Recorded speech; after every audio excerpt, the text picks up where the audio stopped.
hindi ka mukha sa atin. Pag sinabing biyahe ka sa ganun, dire-diretso, punta ka.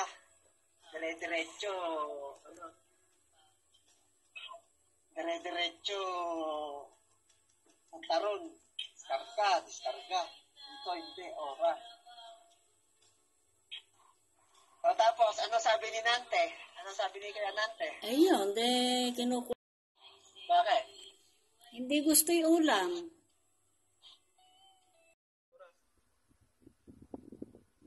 Sa oras na yon, hihinto ako ng 45 minutes. Doon na magaganap yung pagkain, pag-ihi, o kung ano pa doon sa 45 minutes na yun, kung gusto mong matulog.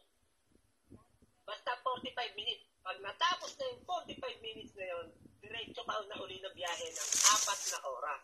Walang hintuan uli yun. Ang pag hinuminto ka nun, pang-siyam na oras mo na, tapos na ang trabaho mo.